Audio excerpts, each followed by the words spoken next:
Trish, is Michael on this call? Michael Clark, that you can No. see? No. These are out of his book, Lone Breath. These are his sort of canons of sort of what he believes. And this is on one of the last pages. And one of his friends said, hey, let's all pick a quote, and then let's get together and put these together in a sort of a book for Michael. And so then they had a list of people who had already done stuff. And so what I ended up picking that nobody else had picked, or only because nobody else had picked it, was this number 13. If passion is absent, move on to something else. Now, for those of you who don't know much about my history with Michael Clark, I was walking in a grocery store one day. I saw this card on the rack.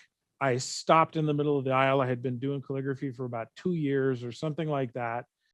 When I went up to the counter, the lady said, well, don't you want an envelope? And I was like, nope, this is fine. And so this has been on my bookshelves for, 25 years. And I didn't know who had done it until I actually booked this guy named Michael Clark to come. I was the workshop chair at the time of Orange County. And as he was flipping through his portfolio, this card was in there. And I was like, oh my, you're the guy. And so ended up writing a blog about it that basically because he caused a paradigm shift. Well, one of the other pieces that made a big impact was this. This has been in a number of speedball textbooks, and I absolutely loved the whole concept of this. Oh, death, where is thy sting? The O is symbolizes the stone that was rolled away, and so on and so forth. And this is what he did in order to, and then he made it into a font, and the font is called Sting. And so this was the original artwork that went into the speedball textbook, but then the font is what did this. And so he did Romanized or Roman caps to go with his sort of Gothic textura letters that are modified. So I really loved this. And so I started to sort of do my own thing. Now, this was one of my large journals where I was doing this type of lettering, but I came up with this sort of weird, sketchy way of writing Gothic letters. All of those white spaces are not because of the paper, they're because of the way I'm writing.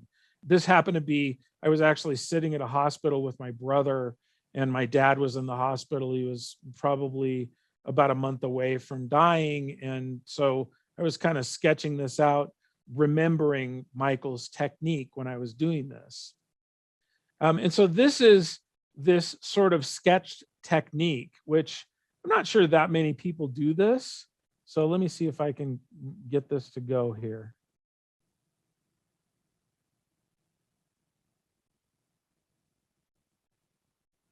So you notice I'm using a lot of the corner of the pen. Sometimes I'm laying it down, but it's a pretty quick sketching motion.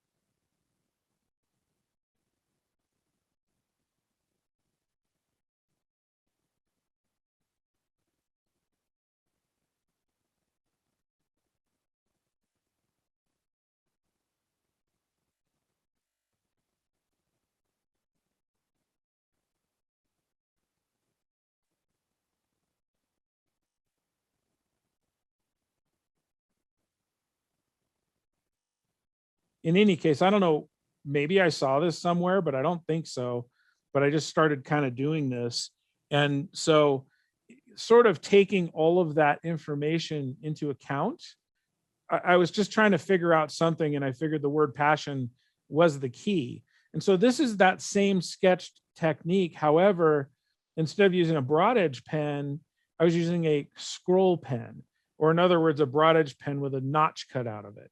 And so it actually gave more of a triple stroke And then I was thinking of cross hatching and doing something very, very, spontaneously, let's say. And so this pen was a Zig felt pen. It was hot pink, which I don't normally use, but I was using for this particular project. And I wanted a contrast from that, so I came back to our A nib pen and began to write. Now, there's so many ways to put things together. So somebody like Tanya is writing directly in her book, and she's writing very spontaneously. Maria is working with thumbnail sketches and then developing the thumbnail sketches with sometimes tracing paper and developing all of these things. And in times past, of course, there was paste up. Well, now if you have any facility with digital, then you can actually cut some of these things out and do them digitally. So I wasn't really worried about writing these perfectly. And so in this particular case, I wanted a sort of a rough paper. Well, this is kind of just a crappy drawing paper. It's not real textured. And I was just writing this with, I wrote this and was like, yeah, I don't like that. I need something more bulky. And so I wrote this. And it was, I think it's a 60-pound drawing paper. And then on this, there's an interesting texture to this, because there's a sort of a cross-hatched texture within the letters themselves. And the reason is because this is on canvas paper. So this is a canvas set paper. You can buy these in sheets, and it's a sort of a, for lack of a better term, a sort of gessoed style finish with grain within the canvas. And it's got not too much, but a little bit of resist. So when you're using walnut, or I think this is a combination of walnut and Bister, you'll see actual grain coming through, and it's quite a nice effect. And so what I'm trying to do is say, okay, I'll just keep writing stuff till I get the letters I want. So for example, the first two ifs, something was wrong with both of them, but the third one, I was like, okay, that's pretty good.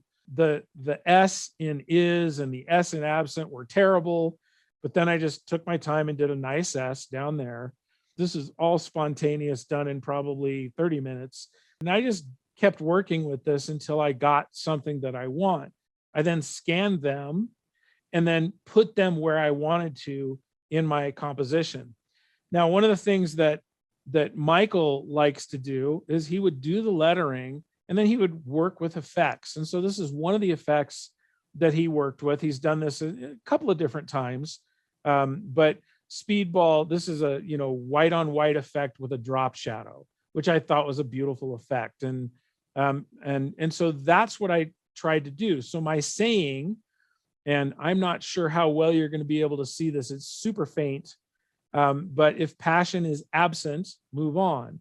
And the word absent is that drop shadowed effect. And so this was this project that I was doing specifically for Michael and on one of his sayings. And then I've got his attribution, the O of on, in the eyedroppered the color for passion, and then put his name down there.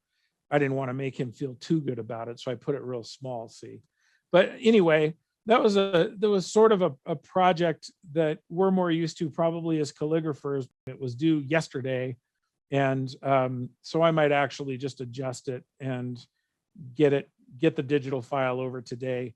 Well, then I think we're good for today. And so I guess with that, we'll close. So thank you for spending your time with me today, and don't tell Michael, because I think he's going to get this sometime next week.